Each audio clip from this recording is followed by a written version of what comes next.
అయిపోయి 4 నెలలు అయిపోయింది. ప్రజలందరూ ఎదురు చూస్తూ ఉన్నారు. పిల్లలు బడులకు కూడా పోవడం మొదలుపెట్టాడు. బడులకు పోతా ఉన్నారు పిల్లలు. పోయింది, ఇంతకుముందు వచ్చే అమ్మఒడి పోయింది. వ్యవసాయం చేస్తూ ఉన్న రైతులు ఉన్నారు, ఇంతకుముందు వచ్చే రైతు భరోసా సొమ్ము పోయింది. ఇంతకుముందు చేయూత వచ్చేది, చేయూత పోయింది. సున్నా వడ్డీ పోయింది. ఆసరా ఇంతకుముందు జగన్ కరికరంతో అది కూడా మంచి చేశాడు, దాని గురించి అట్టాగా ఊసేయలేదు. నేను అడుగుతా ఉన్నా, ఇంత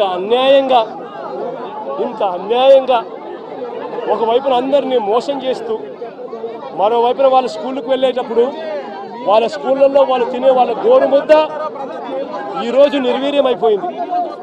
ఈరోజు గోరుముద్ద కోసం మంచి తిండి లేక పిల్లలు ఈరోజు హాస్పిటలైజ్ అవుతున్నారు, స్ట్రైకులు చేస్తూ ఉన్నారు. గోరుముద్ద ఈ పిల్లలది గాలికి ఎగిరిపోయింది. ఈ పిల్లలకు సంబంధించిన నాడు నేడు ఆగిపోయింది. ఈ పిల్లలకు ఇంగ్లీష్ మీడియం చెప్పే టోఫుల్ క్లాసులు 3వ తరగతి నుంచి చెప్పే టోఫుల్ క్లాసులు ఆపేశారు. ఈ పిల్లలకు తల్లులకు ఇవ్వాల్సిన అమ్మఒడి పూర్తిగా ఎగిరిపోయింది. వైద్యం చూసి మార్చిలో ఎన్నికల కోడ్ వచ్చేసింది, అంతే. జనవరి నుంచి ఇప్పటిదాకా 2000 కోట్ల పైచిలకు ఆరోగ్యశ్రీ బిల్లులు పెండింగ్. ఆరోగ్య ఆసరా ఊసేలేదు. 104, 108కి సంబంధించిన జీతాలు చంద్రబాబు ముఖ్యమంత్రి అయిన తర్వాత వాళ్ళకు జీతాలు రాలా. నీ పేరేం పేరు? సుధీర్ లాంటి ఎవరైనా పిల్లోడు, ఇంజనీరింగ్ చదువుతా ఉన్న పిల్లోడు ఎవరైనా, డిగ్రీ చదువుతా ఉన్న పిల్లోడు ఎవరైనా కనిపిస్తే ఆ పిల్లాడికి జగన్ ప్రభుత్వంలో విద్యా దీవెన కింద ప్రతి 3 నెలలకు ఒకసారి, 3 నెలలు అయిపోయిన వెంటనే సుధీర్కు వాళ్ళ తల్లి ఖాతాల్లోనూ, సుధీర్ బ్యాంక్ అకౌంట్ ఖాతాల్లోనూ, జాయింట్ అకౌంట్లో వెంటనే విద్యా దీవెన కింద ఫీజులకు సంబంధించిన సొమ్ము పడిపోయింది. ఈరోజు ఏమైతా ఉంది? జనవరి, ఫిబ్రవరి, మార్చికి సంబంధించిన క్వార్టర్కి సంబంధించి విద్యా దీవెన ఎగిరిపోయింది. ఏప్రిల్, మే, జూన్కు సంబంధించిన క్వార్టర్కి సంబంధించి విద్యా దీవెన ఎగిరిపోయింది. జూలై, ఆగస్ట్, సెప్టెంబర్కి సంబంధించిన విద్యా దీవెనకు సంబంధించిన క్వార్టర్కి సంబంధించిన విద్యా దీవెన కూడా ఎగిరిపోయింది. ప్రతి ఏప్రిల్లో వసతి దీవెన సుధీర్కి అందేది, సుధీర్ తల్లికి అందేది, తన బోర్డింగు, తన లాడ్జింగ్ ఎక్స్పెండిచర్ కోసం. అది కూడా ఎగిరిపోయింది.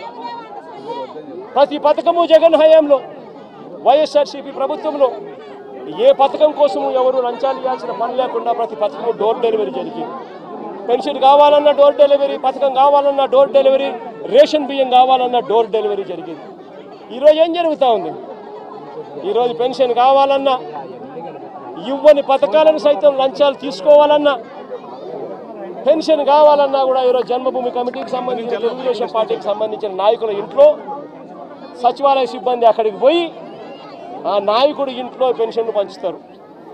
మేము ఎందుకయ్యా తెలుగుదేశం పార్టీ నాయకుల ఇంటికి మేము ఎందుకు పోవాలి అనేవాడు 2 నెలలు అలా రాకపోతే పెన్షన్ కట్. జరుగుతూ ఉందా లేదా? నేను అడుగుతా ఉన్నా. ప్రతి విషయంలోనూ అబద్ధం. గవర్నెన్స్ పూర్తిగా గాలికి ఎగిరిపోయింది. ఈరోజు తెలుగుదేశం పార్టీకి సంబంధించిన వ్యక్తులు ఏం చేసినా కూడా పోలీసులు అడిగే పరిస్థితిలో లేరు. ఎవరైనా పోలీస్ స్టేషన్కి వెళ్ళి కేసు పెడితే చాలు, రివర్సు కేసు పెట్టిన వ్యక్తి మీద రివర్స్ కేసులు పెట్టే పరిస్థితి ఈరోజు ఉంది. ఈరోజు రాష్ట్రంలో అతలాకుతలమైన పరిస్థితుల మధ్య ఈరోజు రాష్ట్రం పరిపాలన జరుగుతూ ఉంది. ఆశ్చర్యం కలిగించే విషయాలు నేను అడుగుతా ఉన్నా. దారి పొడుగునా ఈరోజు వచ్చేటప్పుడు అడిగిన, మీ గ్రామానికి సంబంధించి వరదలో మీరంతా ముంపులో ఉన్నారు. వరుసగా మీకు ఫ్లడ్ అలర్ట్స్ ఉన్నాయి. 1వ తారీఖు నుంచి 9వ తారీఖు దాకా నీళ్లు విపరీతంగా ఉంటాయని చెప్పి తెలుసు, రిపోర్ట్లు ఉన్నాయి మీ దగ్గర. మరి వీళ్ళందరికీ కూడా రిలీఫ్ సెంటర్లకు షిఫ్ట్ చేయాలన్నా లేదా? వీళ్ళందరినీ రిలీఫ్ సెంటర్లకు షిఫ్ట్ చేయాలన్నా లేదా? అడగండి వీళ్ళందరినీ. వీళ్ళలో ఎవరినైనా ఒక్కరినైనా రిలీఫ్ సెంటర్లకు షిఫ్ట్ చేశారా? ఎవరైనా వాళ్ళందరినీ చూసుకున్నారా? ఎవరైనా వాళ్ళకు మెయిల్ చేశారా? ఇరిగేషన్ సెక్రటరీ చేయాల్సిన ఫ్లడ్ కుషన్ మేనేజ్మెంట్ చేయరు. రెవెన్యూ సెక్రటరీ చేయాల్సిన రిలీఫ్ క్యాంపులు ఏర్పాటు చేయరు. హోమ్ సెక్రటరీ చేయాల్సిన లోతట్టు ప్రాంతంలో ఉన్న షిఫ్టింగ్ చేయాల్సిన మనుషులు షిఫ్ట్ చేయరు. మరి ఏ రకంగా ఈ పరిపాలన సాగుతూ ఉంది అన్నది ఆలోచన చేయమని చెప్పి ప్రతి ఒక్కరిని కూడా విజ్ఞప్తి చేస్తూ ఉన్నా. ఇలాంటి దారుణమైన పాలన ఖచ్చితంగా పోవాలి. ప్రజలందరికీ కూడా ఈ 4 నెలల్లోనే అర్థమవుతా ఉంది. చంద్రబాబు నాయుడు గారు లాంటి అన్యాయస్తుడు తాను చేసిన మోసాలు, తాను చెప్పిన అబద్ధాలు మోసాల కింద మారుతూ ఉన్నాయి. మోసాల నుంచి ప్రజల్లో కోపం పుడుతూ ఉంది. ఆ ప్రజల కోపం పెంచుకొని ప్రజలు రోడ్ల మీదకి వచ్చి చంద్రబాబు ప్రభుత్వానికి వ్యతిరేకంగా తిరగబడే రోజు కూడా దగ్గరలో ఉంది. అది జరగకూడదు అని చంద్రబాబు నాయుడు రెడ్ బుక్ పాలన సాగిస్తూ ఉన్నా కూడా అవి ఎక్కువ రోజులు ప్రజలను అలా నిర్బంధించలేరు.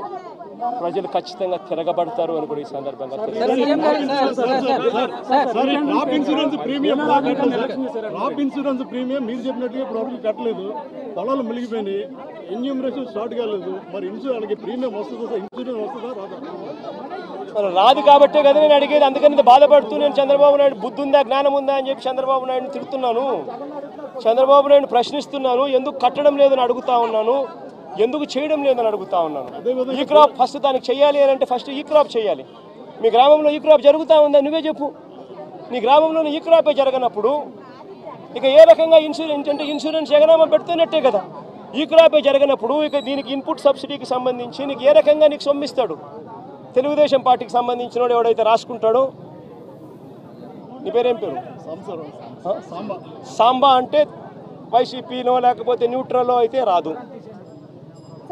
ఒక నిమిషం, ప్రకాష్ ఏమన్నా తెలుగుదేశం అని అనుకో, ప్రకాష్ టిక్.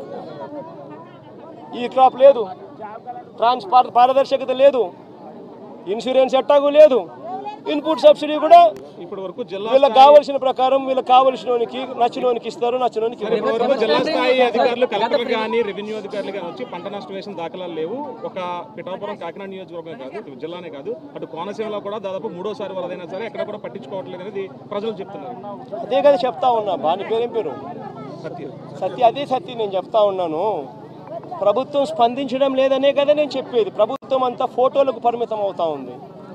చంద్రబాబు నాయుడు అనే వ్యక్తి టోటల్గా డ్రామా ఆర్టిస్ట్ అయిపోయినాడు. మామూలుగా పవన్ కళ్యాణ్ సినిమా స్టార్, కానీ ఇక్కడ కాదు.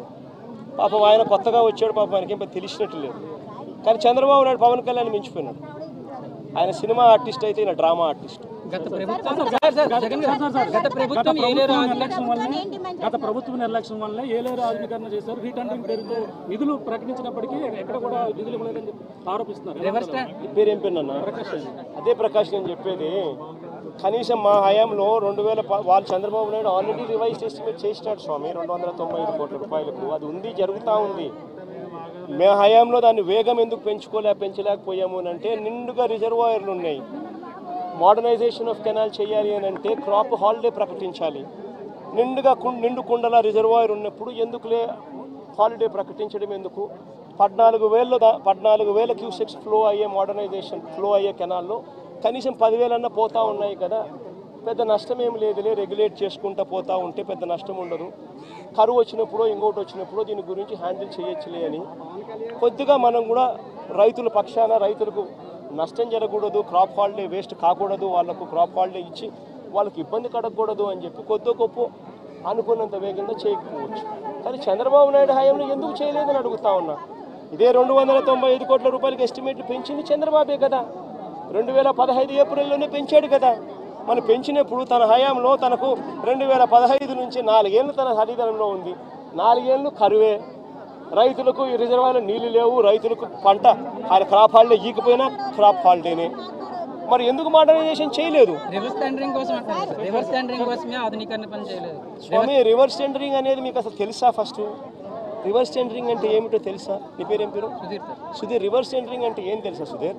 ఇప్పుడు సుధీరు, ప్రకాషు, దొరబాబు ఇట్లా అందరూ కూడా ఒక టెండర్లో పార్టిసిపేట్ చేస్తారు.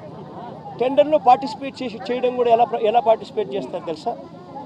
టెండర్ ప్రక్రియ ప్రాసెస్ ఒక రిటైర్డ్ హైకోర్టు జడ్జి దగ్గరికి ఫస్ట్ పోతుంది. రిటైర్డ్ హైకోర్టు జడ్జి ఆధ్వర్యంలో టెండర్ ప్రక్రియను ఆన్లైన్లో పెడతారు. పెట్టి, నీ పేరేం పేరు? సాంబుడా. నీ పేరేం పేరు? సాంబుడి దగ్గర నుంచి, సతీష్ దగ్గర నుంచి, నీ పేరేం పేరు తెలియదు, నందిని దగ్గర నుంచి, ఇట్లాంటి వాళ్ళు ఎవరైనా కూడా సలహాలు సూచనలు ఏమైనా ఇవ్వాలనుకుంటే ఆ జడ్జికి ఇవ్వచ్చు. ఆన్లైన్లోనే ఇస్తాడు. ఇచ్చిన తర్వాత మీ అందరు సూచనలు సలహాలు తీసుకున్న తర్వాత నియమ నిబంధనలు ఆయన ఫైనలైజ్ చేస్తాడు. ఆయన ఫైనలైజ్ చేసిన నియమ నిబంధనలు జ్యుడిషియల్ ప్రివ్యూ కమిషన్ అంటారు. జ్యుడిషియల్ ప్రివ్యూకి పంపించిన తర్వాత 100 కోట్ల రూపాయలు దాటిన ప్రతి టెండర్ను ఒక విప్లవాత్మక మార్పు చేసాం. టెండర్ల ప్రక్రియలో ఒక రెవల్యూషన్ తీసుకొచ్చాం. హైకోర్టు గవర్నమెంట్ పరిధిలో నుంచి దాన్ని తీసేసి హైకోర్టు జడ్జి, రిటైర్డ్ జడ్జి చేతిలో పెట్టాం. ఆయన ఆన్లైన్లో పెట్టి మీలాంటి వాళ్ళు ఎవరైనా కూడా అభ్యంతరాలు చెప్తే అభ్యంతరాలు కూడా తెలుసుకొని ఆయన ఫైనలైజ్ చేస్తాడు టెండర్ల ప్రక్రియలో నామ్స్. ఆ టెండర్ల ప్రక్రియలో ఆయన ఫైనలైజ్ చేసిన నామ్స్ను ఆయన చేసిన తర్వాత డిపార్ట్మెంట్ టెండర్కి పిలుస్తుంది. టెండర్లు పిలిచిన తర్వాత ఆ టెండర్లలో పేరు సుధీర్ పార్టిసిపేట్ చేస్తాడు, ప్రకాష్ పార్టిసిపేట్ చేస్తాడు, నందినమ్మ పార్టిసిపేట్ చేస్తుంది. చేసినప్పుడు సుధీరు L1గా L1 వస్తుంది. మామూలుగా అయితే సుధీర్కి రావాలి, కానీ రివర్స్ టెండరింగ్లో రాదు. సుధీర్ కోట్ చేసిన L1ను బేస్ ప్రైస్ కింద తీసుకొని మళ్ళా సుధీర్ని పిలుస్తాం, ప్రకాష్ని పిలుస్తాం, నందినమ్మని పిలిచి ఆక్షన్ పెడతాం. సుధీర్ ఈ మాట చెప్పినాడు, ప్రకాష్ నువ్వు తగ్గుతావా అంటాం. తగ్గుతాను, ఇంత 10 రూపాయలు, నేను అప్పుడు పొరపాటు నేను ఇంకా తగ్గిస్తాను, నేను నాకు వచ్చే అవకాశం ఉంది కాబట్టి నేను సుధీర్తో కాంపిటీషన్లోకి వస్తాను. మళ్ళీ ఆక్షన్లో నువ్వు చెప్పొచ్చు, నందినమ్మ నేనేం తక్కువ తిన్నా, నేను 85 చెప్తానని చెప్పి నందినమ్మ చెప్పొచ్చు. అప్పుడు నందినమ్మకు వస్తుంది tender. This is reverse tendering. ఈ రివర్స్ టెండరింగ్ అనేది ఒక రెవల్యూషన్. ఈ రివర్స్ టెండరింగ్ అనేది టెండర్లలో ఒక ఫిక్స్ చేసి, బిడ్స్ అన్ని ఫిక్స్ చేసి, క్వాలిఫికేషన్స్ అన్ని ఫిక్స్ చేసి, ఎవరిని పార్టిసిపేట్ చేయకోకుండా వాళ్ళందరినీ కట్టడి చేసి ప్రక్రియను పూర్తిగా ఆపేసే కార్యక్రమం రివర్స్ టెండరింగ్. సార్ ప్రధానంగా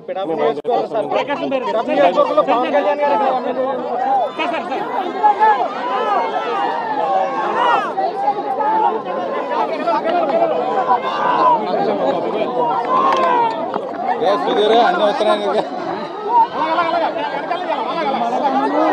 ఎవరది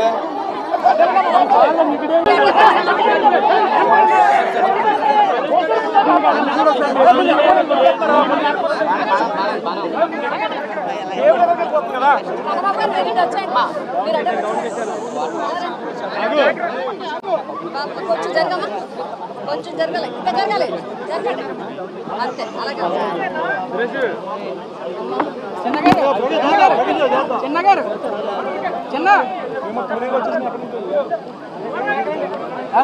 బాబాయ్ తునీలు వచ్చాయి.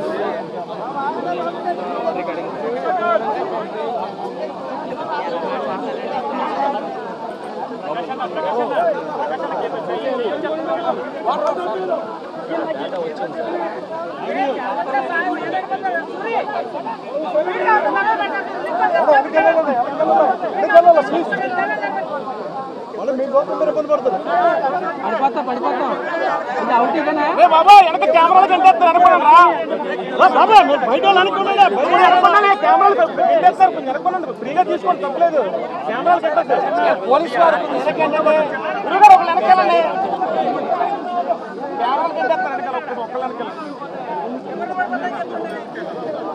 చెప్పేసి అవుటర్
ఈరోజు ఏలేరు రిజర్వాయర్కి సంబంధించి ఇక్కడ జరిగిన పరిణామాలు, ఇక్కడ జరిగిన రిజర్వాయర్కి సంబంధించిన రెగ్యులేషన్ కూడా ఒకసారి గమనించినట్టయితే మళ్ళీ మనందరికీ కూడా గుర్తుకొచ్చేది ఏమిటి అని అంటే సాక్షాత్తు గతంలో మనం ఏదైతే చూసామో విజయవాడ ఏ మాదిరిగా అయితే అతలాకుతలమైందో అదే రకమైన మోడస్ ఆపరాండా, అదే రకమైన నిర్లక్ష్యం ఈరోజు ఏలూరు రిజర్వాయర్కు సంబంధించిన వాటర్ మేనేజ్మెంట్ పరిస్థితి చూసినా అంతే అదే గుర్తుకొస్తుంది. కారణం ఏమిటి అని అంటే సైక్లోన్ వస్తుంది, డీప్ డిప్రెషన్ కింద కన్వర్ట్ అవుతుంది, భారీగా వర్షాలు పడతాయి అని రాష్ట్ర ప్రభుత్వానికి ఇన్ఫర్మేషన్ ఉంది. రాష్ట్ర ప్రభుత్వానికి 31వ తారీఖునే ఈ రకమైన ఇన్ఫర్మేషన్ రాష్ట్ర ప్రభుత్వానికి ఉంది.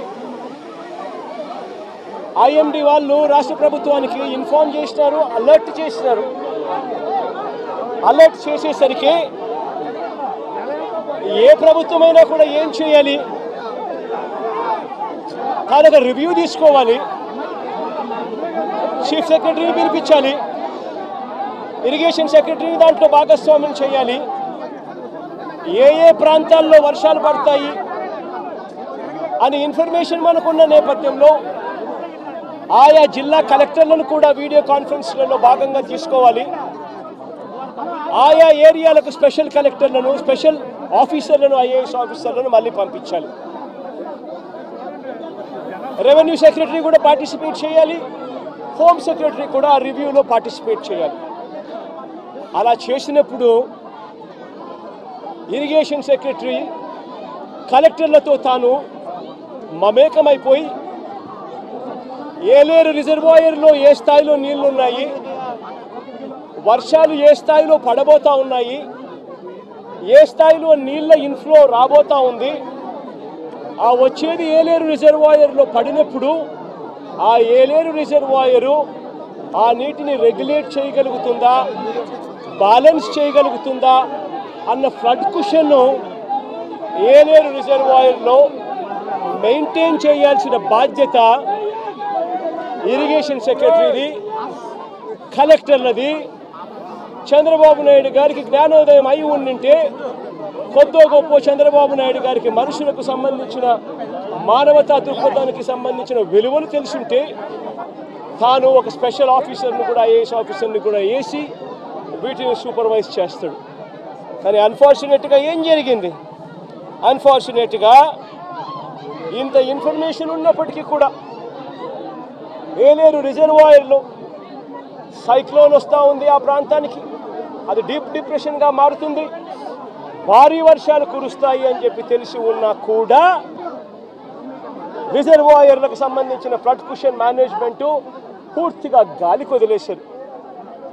నేను అడుగుతా ఉన్నాను ఇదే మంచి చంద్రబాబు చంద్రబాబు నాయుడు గారిని, దాదాపుగా Yeleru reservoir full reservoir capacity దాదాపుగా 22-23 టీఎంసీలు దాదాపుగా పెట్టుకునే పరిస్థితి ఉంటే అప్పటికే దాదాపుగా ఆ రోజుకు 31వ తారీఖు ఆ రోజుకు దాదాపుగా 18 టీఎంసీల మేరకు నీళ్ళు ఆల్రెడీ ఉన్నాయి. మరి ఫ్లడ్ కుషన్ ఖచ్చితంగా దాన్ని మెయింటైన్ చేస్తూ అడుగులు వేయాలా లేదా? కానీ వీళ్ళంతా ఏం చేశారు, సెప్టెంబర్ 1వ తారీఖున ఏలేరు రిజర్వాయర్లో ఇన్ఫ్లో క్యాచ్మెంట్, ఏలేరు రిజర్వాయర్కు సంబంధించిన క్యాచ్మెంట్ చూస్తే సెప్టెంబర్ 1వ తారీఖున ఏలేరు రిజర్వాయర్కు 9,950 క్యూసెక్లు ఇన్ఫ్లో వచ్చింది. మరి బుద్ధి జ్ఞానం ఉన్నవాడు ఆ 9,950 క్యూసెక్లు కిందికి వదిలేయాలి కదా. ఎందుకనంటే ఏలేరు రిజర్వాయర్ కింద అవుట్ఫ్లో కెనాల్ కెపాసిటీ, అవుట్ఫ్లో కాలువ కెపాసిటీ 14,000 క్యూసెక్స్కు కాలువ కెపాసిటీ ఉంది. కాబట్టి ఆ వచ్చిన 9,950 క్యూసెక్స్ కిందికి వదిలేయాలి కదా. వదిలేస్తే నీ ఫ్లడ్ కుషన్ అనేది నువ్వు మెయింటైన్ చేయగలుగుతావు. పైనుంచి నీళ్లు వచ్చినప్పుడు ఆ నీళ్లను రెగ్యులేట్ చేస్తూ కిందికి వదలగలుగుతాం. కానీ 9,900 క్యూసెక్స్ 9,950 క్యూసెక్స్ ఏలేరు రిజర్వాయర్లోకి ఇన్ఫ్లో వస్తే సెప్టెంబర్ 1వ తారీఖున ఏలేరు రిజర్వాయర్ నుంచి బయటికి నీళ్ళు ఎంత పంపారో తెలుసా? ఫ్లో కేవలం 300 క్యూసెక్స్. సెప్టెంబర్ 2వ తారీఖున 7033 క్యూసెక్లు ఏలేరు రిజర్వాయర్కి ఇన్ఫ్లో వస్తే వీళ్ళు బయటికి ఎంత పంపించారో తెలుసా? కేవలం మళ్ళీ 300 క్యూసెక్స్. సెప్టెంబర్ 3వ తారీఖున మళ్ళీ ఏలేరు రిజర్వాయర్కి ఇన్ఫ్లో 4991 క్యూసెక్లు వస్తే వీళ్ళు బయటకు పంపించింది ఎంతో తెలుసా? కేవలం మళ్ళీ 300 క్యూసెక్లు మాత్రమే. సెప్టెంబర్ 4వ తారీఖున 5045 క్యూసెక్లు వస్తే వీళ్ళు బయటకు పంపించింది కేవలం 300 క్యూసెక్లు.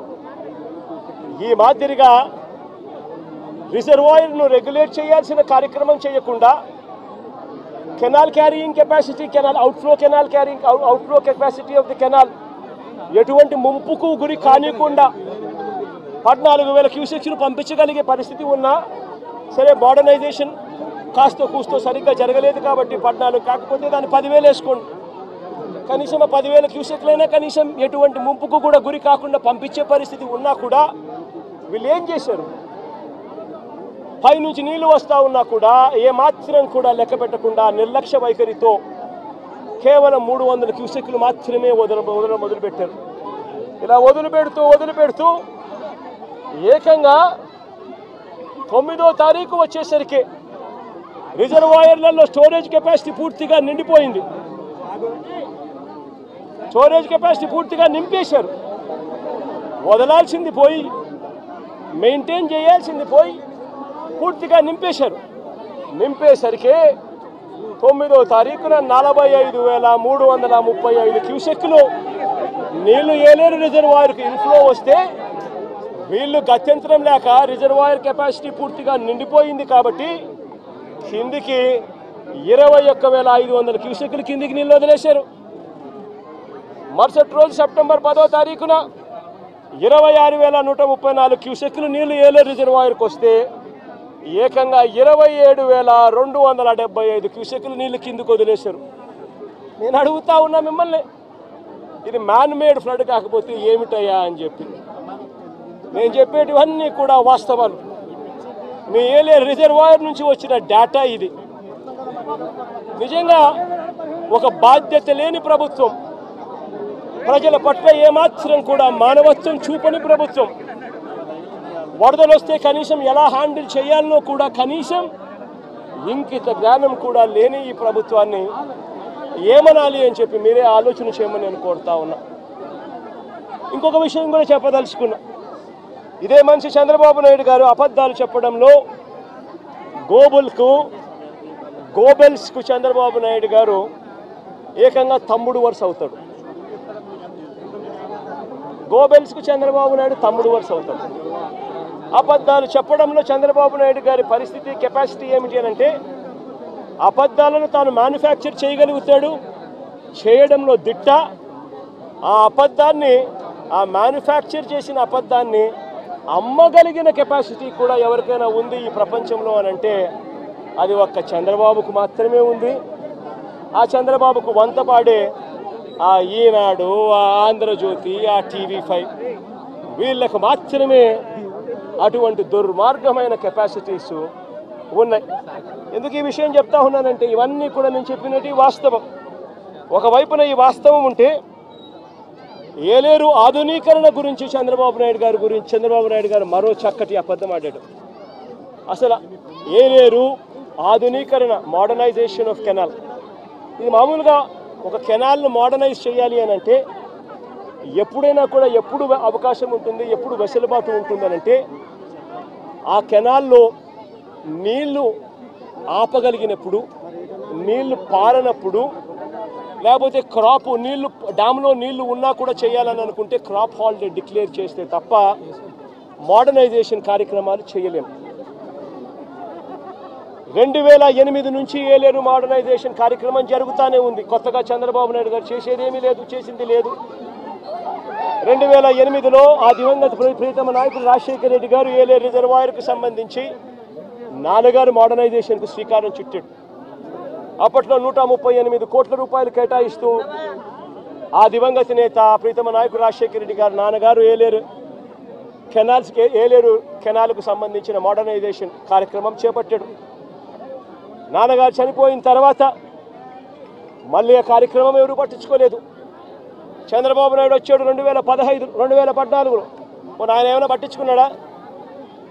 295 కోట్లకు అంచనాలు పెంచాడు. మరి ఆయన 5 ఏళ్ళు ఉన్నాడు కదా, మరి ఎందుకు చేయలే అంటున్నా.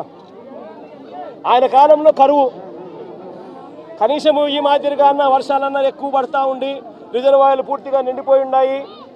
రిజర్వాయర్లు నిండున్నాయి కాబట్టి రైతులకు కెనాల్ నుంచి నీళ్లు పంపకపోతే రైతులకు ఇబ్బంది కలుగుతుంది.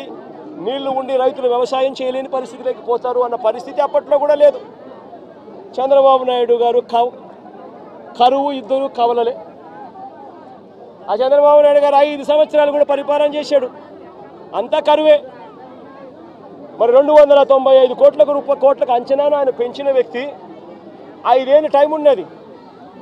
2015 ఏప్రిల్లో అంచనా వ్యయాన్ని 295 కోట్లకు కమిషన్ల కోసం పెంచాడు.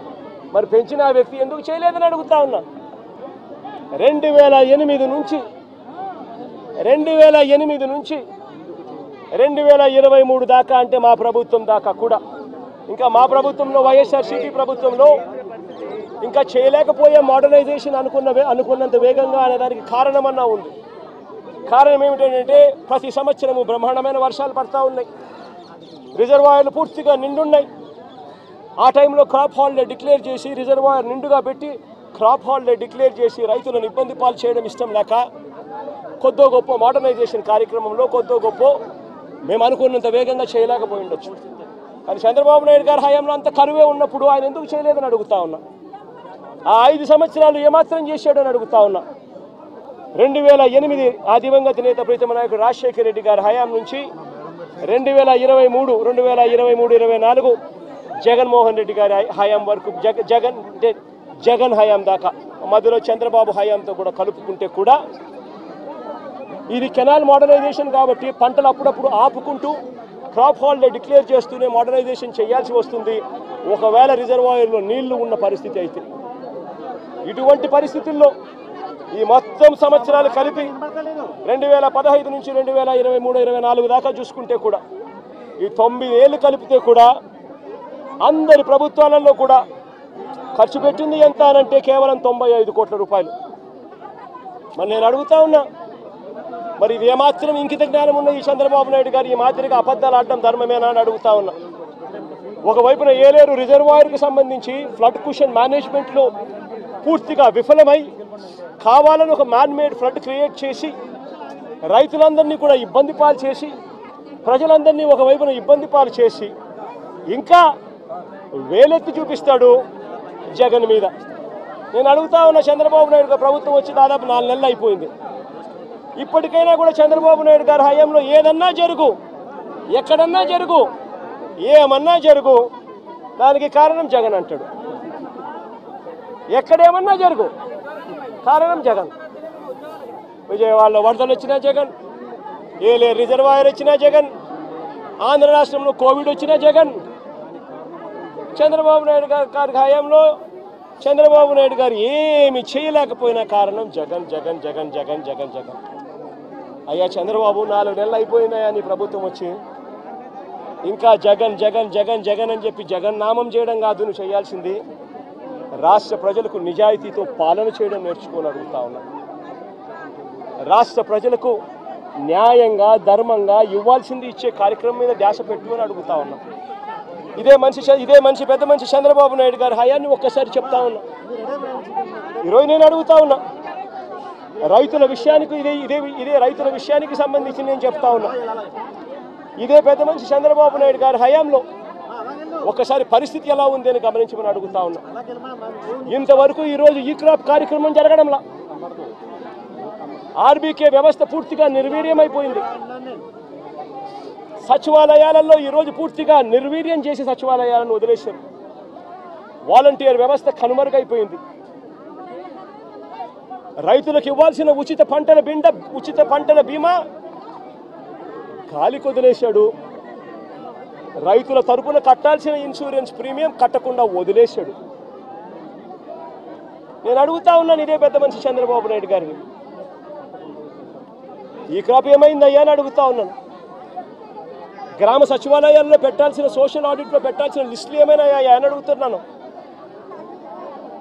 ఆర్బీకే వ్యవస్థ ఏమైందయ్యా అని అడుగుతా ఉన్నాను. ఇదే పెద్ద మనిషి చంద్రబాబు నాయుడు అడుగుతా ఉన్నాను.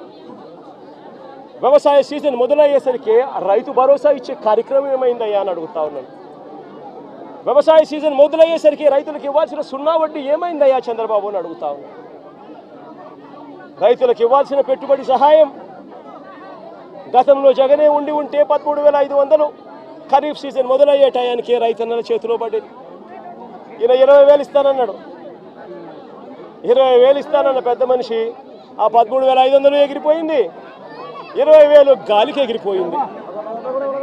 ఇదే పెద్ద మనిషి చంద్రబాబు నాయుడు గారు ఆర్బీకే వ్యవస్థ జగన్ ప్రభుత్వంలో, వైఎస్ఆర్ కాంగ్రెస్ పార్టీ ప్రభుత్వంలో ఆర్బీకేలు ఎఫెక్టివ్గా పనిచేస్తూ, జియో ట్యాగింగ్ చేస్తూ, ఈ క్రాప్ నమోదు చేస్తూ, పారదర్శకంగా ప్రతి రైతుకు కూడా ఇన్సూరెన్సు గవర్నమెంటే కట్టేది. రైతన్నకు ఏ పంట నష్టం జరిగినా, ఏ నష్టం జరిగినా కూడా ఈ క్రాప్ నమోదయ్యేది.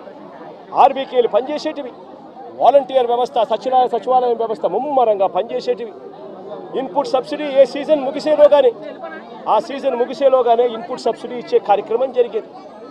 ఇన్సూరెన్స్ కూడా రైతన్న నిశ్చింతగా మళ్ళీ సీజన్ వచ్చేసరికి రైతన్న చేతిలో ఇన్సూరెన్స్ సొమ్ము కూడా పడేది. రైతన్నలకు ₹1 ఖర్చు కూడా లేకోకుండా ఇన్సూరెన్స్ ప్రీమియం రాష్ట్ర ప్రభుత్వమే కట్టేది. రైతన్న వ్యవసాయం మొదలు పెట్టేసరికి రైతన్న చేతిలో పెట్టుబడి కోసం రైతు భరోసా సొమ్ము ఉండేది. నేను అడుగుతా ఉన్నా, ఈరోజు దేశంలో ఎక్కడా లేని విధంగా వైఎస్ఆర్ కాంగ్రెస్ పార్టీ ప్రభుత్వంలో, జగనన్న ప్రభుత్వంలో ప్రతి రైతుకు కూడా ఇలాంటి నష్టం గతంలో జరిగి ఉంటే గతంలో రైతన్నకు ఎంత వచ్చేది అని చెప్పి ఒక్కసారి ఆలోచన చేయమని చెప్పి నేను కోరుతా ఉన్నా ప్రతి ఒక్కరిని కూడా. ఇదే జగన్ ప్రభుత్వంలో జరిగి ఉంటే రైతన్నకు ఏమేం మేలు జరిగి ఉండేటివే తెలుసా? ఈ పార్టీకే రైతన్నకు సీజన్ స్టార్ట్ అవుతూనే, ఖరీఫ్ సీజన్ స్టార్ట్ అవుతూనే రైతన్నకు రైతు భరోసా కింద, పెట్టుబడి సహాయం కింద రైతన్న చేతిలో 13,500 రూపాయలు రైతన్నకు భరోసా ఇస్తూ నిలబడేది. సీజన్ ముగిసేలోగానే పెట్టుబడిగా సహాయం ఒకటే కాదు రైతన్నకు గతంలో చంద్రబాబు నాయుడు గారి హయాంలో విపత్తులు వస్తే హెక్టార్కు 15,000 రూపాయలు మాత్రమే ఇస్తా ఉన్న పరిస్థితులు. అది కూడా తప్పుడు మాటలు మాట్లాడాడు, అబద్ధాలు మాట్లాడాడు. ఆయన హయాంలో ఎక్కువ ఇస్తా ఉన్నారంట, జగన్ వచ్చిన తర్వాత తగ్గించాడు. అది కూడా అబద్ధమే. ఆయన హయాంలో హెక్టార్కు 15,000 ఇస్తా ఉంటే జగన్ వచ్చిన తర్వాత, వైఎస్ఆర్సీపీ ప్రభుత్వం వచ్చిన తర్వాత దాన్ని 17,000 చేసింది హెక్టార్. అదే జగన్ ఉండింటే, ఇటువంటి విపత్తే వచ్చిందంటే ఒకవైపు రైతుకు పెట్టుబడి కోసం రైతు భరోసా కింద 13,500 సొమ్ము వచ్చేది, రైతుకు 17,000 రూపాయలు హెక్టార్ కంటే దాదాపుగా 7,000 రూపాయలు హెక్టార్కు, ఎకరాకు 7,000 రూపాయలు రైతుకు ఇన్పుట్ సబ్సిడీ కూడా వచ్చేది ఎప్పుడే ఇమీడియట్గా సీజన్ ముగిసేలోగానే. రైతన్నకు ఇదే ఈస్ట్ గోదావరి జిల్లాలోనే ఒక్కొక్క రైతన్నకు ఒక్కొక్క ఎకరాకు ఇన్సూరెన్స్ ప్రీమియం రాష్ట్ర ప్రభుత్వమే ఉచితంగా కట్టినందువలన ఒక్కొక్క రైతన్నకు 24,000 రూపాయల నుంచి 29,000 రూపాయలు, 24,000 రూపాయల నుంచి 29,000 రూపాయలు ఇన్సూరెన్స్ సొమ్ము రైతన్నకు పడేది. రైతన్న ఇదే సమయానికి వచ్చేసరికి రైతన్నకు సున్నా వడ్డీ కింద డబ్బులు కూడా రైతన్న ఖాతాలో జమ అయ్యేది. నేను అడుగుతా ఉన్నా, ఇటువంటి విపత్తే రైతన్నకు జగన్ హయాంలో వచ్చినుంటే, వైఎస్ఆర్సీపీ ప్రభుత్వ హయాంలో వచ్చినుంటే 13,500 రూపాయలు రైతన్నకు రైతు పెట్టుబడి సహాయం, 24,000 నుంచి 29,000 రూపాయలు రైతన్నకు ఇన్సూరెన్సు, 7,000 రూపాయలు రైతన్నకు ఇన్పుట్ సబ్సిడీ, సున్నా వడ్డీ కింద ప్రతి రైతన్నకు కనీసం 4,000 రూపాయలు, 3,000-4,000 రూపాయలు కనీసం సున్నా వడ్డీ కింద డబ్బు వచ్చేది. అన్నీ లెక్కేసుకుంటే రైతన్నకు కనీసం అంటే 40,000 నుంచి 45,000 రూపాయలు రైతన్నకు ప్రతి ఎకరాకు వైఎస్ఆర్ కాంగ్రెస్ పార్టీ ప్రభుత్వమే ఉండింటే, జగనే ఉండింటే ప్రతి రైతన్నకు వచ్చేది. కానీ ఈ పెద్ద మనిషి ఏం చేస్తూ ఉన్నాడు? ఆలోచన చేయమని అడుగుతా ఉన్నా. జగన్ 7,000 ఇస్తా ఉన్నాడు, నేను 10,000 ఇస్తా ఉన్నాడు అని, నేను 10,000 ఇవ్వబోతున్నాను అని చెప్తా ఉన్నాడు. ఆయన 10,000 ఇవ్వబోతా ఉన్నాడు. ఎవరికి ఇస్తా ఉన్నాడు? కనీసం ఈ క్రాప్ చేశారా? సోషల్ ఆడిట్ పెట్టారా? మళ్ళీ తెలుగుదేశం పార్టీ కార్యకర్తలు, మళ్ళీ తెలుగుదేశం పార్టీ జన్మభూమి కమిటీలు వాళ్ళ చుట్టూ తిరగాలి. వాళ్ళు ఎవరి పేరు చెప్తే వాళ్ళకు మాత్రమే వస్తుంది. వాళ్ళ ఇష్టం వచ్చిన గ్రామాలు ఉంటాయి, వాళ్ళ ఇష్టం లేని గ్రామాలు ఉండవు. పారదర్శకత ఎక్కడా లేకుండా పోయింది. 10,000 ఇస్తానంటున్నాడే తప్ప రైతులకు రావాల్సిన ఇన్సూరెన్స్ గురించి మాట్లాడు. రైతులు నష్టపోతా ఉన్న 24,000 నుంచి 29,000 రూపాయలు ఎకరాకు రైతన్న నష్టపోతా ఉన్న ఇన్సూరెన్స్ గురించి మాట్లాడు. రైతన్నలకు ఇవ్వాల్సిన సున్నా వడ్డీ గురించి మాట్లాడు. రైతన్నకు రైతు భరోసా కింద చంద్రబాబు నాయుడు గారి ప్రభుత్వానికి మధ్య తేడా ఒకసారి చూస్తే 2014 నుంచి 19 మధ్య అంటే చంద్రబాబు హయాంలో ఎంత ఇన్సూరెన్స్ ఇచ్చారు అని అంటే 30,85,000 మంది రైతన్నలకు మాత్రం 3,411 కోట్ల రూపాయలు మాత్రమే ఇచ్చాడు. అది కూడా రైతన్నలు వాళ్ళ ఇన్సూరెన్స్ ప్రీమియం వాళ్ళు కడితే. ఈయన చేసేదేంది, ఇచ్చేదేంది? రైతన్నలు ఇన్సూరెన్స్ ప్రీమియం వాళ్ళు కట్టుకుంటే వాళ్ళకి ఇన్సూరెన్స్ సొమ్ము 3,411 వచ్చింది. 3,411 కోట్లు వచ్చింది. అది 30,85,000 మంది రైతులకు మాత్రమే. అది కూడా ఇన్సూరెన్స్ ప్రీమియం కట్టగలిగిన కెపాసిటీ ఉన్న రైతులకు మాత్రమే. అదే జగన్ హయాంలో ఏకంగా 54,55,000 మంది రైతన్నలకు ఇన్సూరెన్స్ సొమ్ము వచ్చిందెంతో తెలుసా? 7,802 కోట్ల రూపాయలు. ఒక్క రూపాయి కూడా రైతన్న ఇన్సూరెన్స్ ప్రీమియం కట్టాల్సిన అవసరం లేకుండా జరిగింది. అప్పట్లో చంద్రబాబు పెట్టిన 715 కోట్ల రూపాయలు బకాయిలతో కూడా కలుపుకొని రైతుల తరపున ఇన్సూరెన్స్ ప్రీమియంను కూడా వైఎస్ఆర్సీపీ ప్రభుత్వమే కూడా కట్టింది. జగన్ ప్రభుత్వానికి చంద్రబాబు ప్రభుత్వానికి మధ్య మానవతా దృక్పథంలో ఎంత తేడా ఉందో ఒకసారి గమనించమని అడుగుతా ఉన్నా.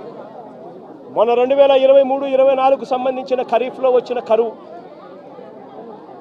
ఈ కరువుకు సంబంధించి మళ్ళీ ఖరీఫ్ వచ్చేసరికి అంటే 2024 జూన్ జూలైలో రైతన్న చేతిలో ఇన్సూరెన్స్ డబ్బులు పడాలి అని అంటే ఇన్సూరెన్స్ ప్రీమియం డబ్బులు మే జూన్లో ఇన్సూరెన్స్ ప్రీమియం డబ్బులు కట్టాలి. 1,278 కోట్ల రూపాయలు చంద్రబాబు నాయుడు గారు ముఖ్యమంత్రిగా ఉన్నాడు. రైతుల తరపున జూన్లో కట్టాల్సిన 1,278 కోట్ల రూపాయల ప్రీమియం తాను కట్టకపోవడం వల్ల 2023-24 సంబంధించిన ఖరీఫ్కు సంబంధించిన రైతులకు రావాల్సిన ఇన్సూరెన్స్ సొమ్మును కూడా చంద్రబాబు నాయుడు రాకుండా అడ్డుకుంటా ఉన్నాడు.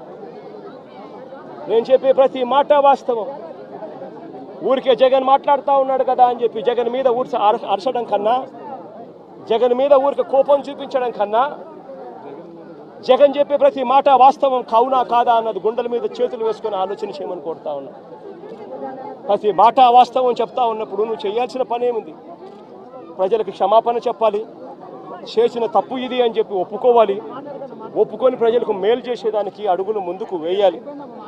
కానీ ఇవాళ అలాంటి ఆలోచనలు కానీ అలాంటి మంచి కానీ ఈరోజు ఎక్కడా కూడా జరగడం లేదు.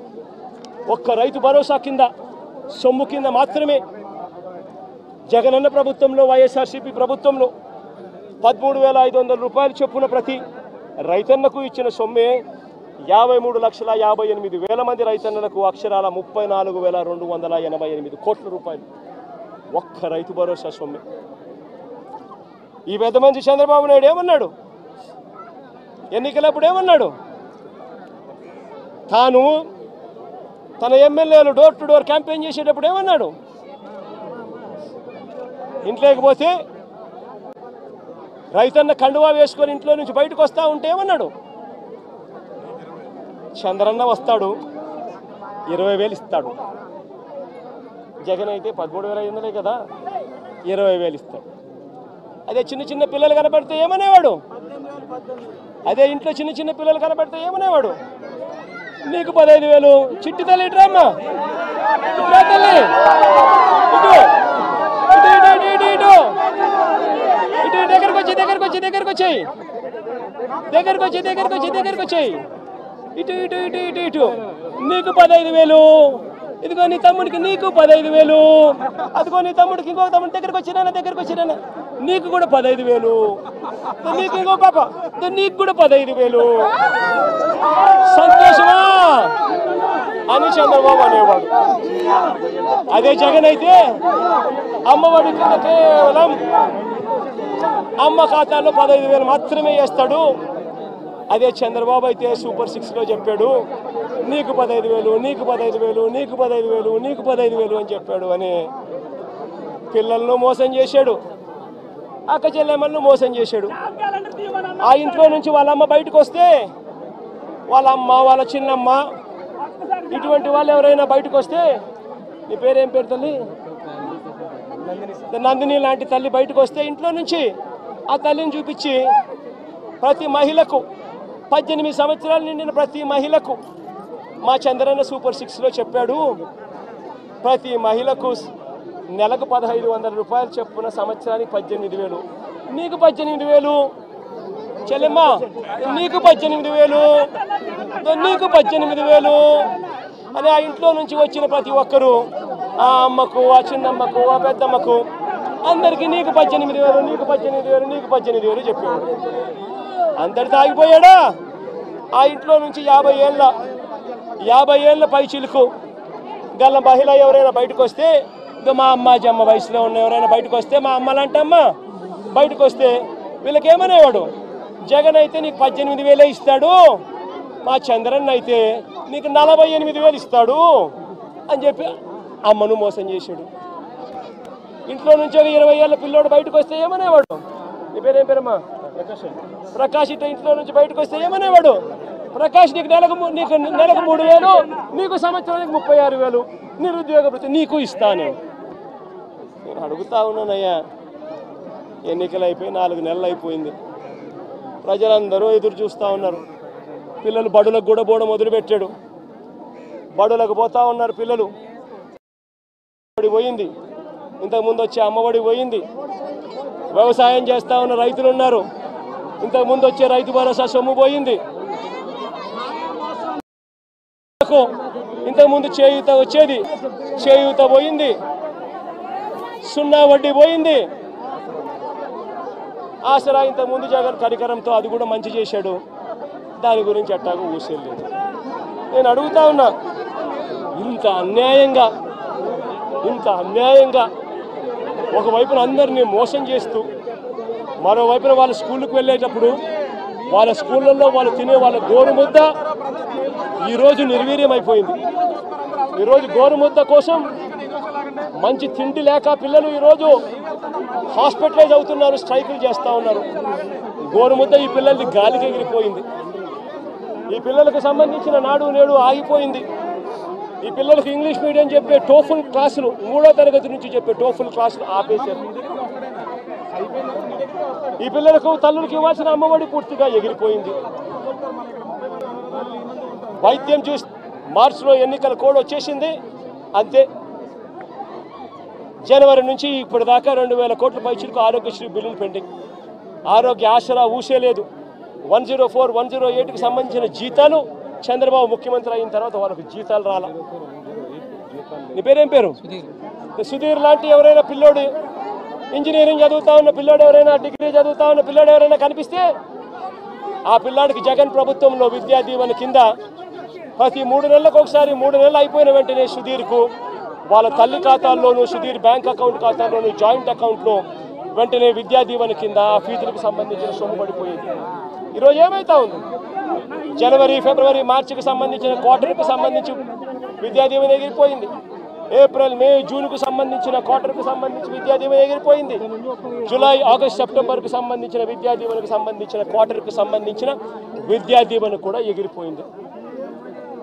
ప్రతి ఏప్రిల్లో వసతి దీవెన సుధీర్కి అందేది, సుధీర్ తల్లికి అందేది, తన బోర్డింగు, తన లాడ్జింగ్ ఎక్స్పెండిచర్ కోసం. అది కూడా ఎగిరిపోయింది.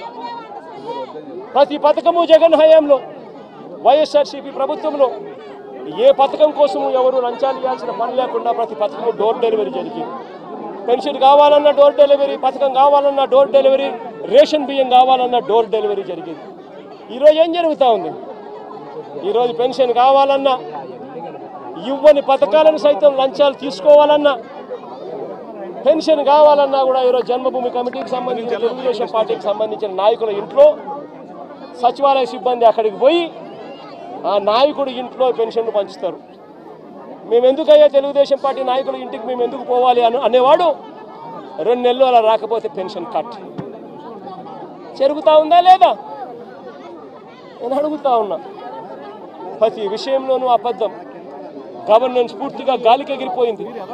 ఈరోజు తెలుగుదేశం పార్టీకి సంబంధించిన వ్యక్తులు ఏం చేసినా కూడా పోలీసులు అడిగే పరిస్థితిలో లేరు.